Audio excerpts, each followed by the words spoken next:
Epic ကတကောင်ဖြတ်နိုင်တယ်ဆိုတော့ information တည်ထားပြီးသားတစ်ဖက်ကလည်းကျွန်တော်ခြုံနေကုန်လုံးလိုက်ရှာနေတယ် information ရအောင်ပါသွားရှင်းနေပြီဗျာ Tsunami Slam ပြန်ပြီးပေးထားကြတဲ့မော်တက်ခီယောတင်တဲ့သူ King Flash ကိုတော့ရှောက်ပြီးတွေးရှိသွားပြီဗျ Black Thorn ဒီလိုမျိုးကျွန်တော်လုတ်ကွက်တွေကိုပဲ Messi နဲ့မာတဲ့ဟိုကလုတ်ခဲ့ပြီးသွားပြီဗျ No Jungler No Retribution ဆိုတဲ့အခြေအနေတစ်ခုတော့ Method C အနေနဲ့ဒီချထားနိုင်ခဲ့တယ်လို့ပြောရမယ်ဗျ Immortal ဆွတ်ထားသေးတယ်ဒီကသူရဲ့တောင်ဝဲ Wave Play ပဲ Tsunami Slam Immortal မှာကြာထားတဲ့ King Flash ဆက်ပြီးတော့ Target Strike နဲ့ Instant ပြတ်သွားခဲ့တဲ့နေသားတစ်ခုတော့ Method C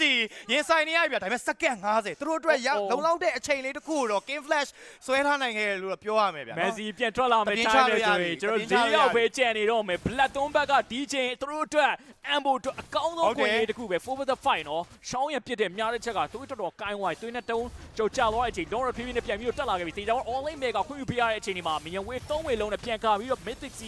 defending လုပ်ဖို့တော့ပြန်တေထားသေးရဲ့ဗျာ ထပ်ပြီးတော့ Messi ဝင်သွားတဲ့ကျွန်တော်တို့ 2 man ထပ်ပြီးတော့ Stone Bind Skyfall တွေပေးထားရဆိုရင် Black ဘက်ကနေပြီးတော့လေဖိုးရဲ့ AOG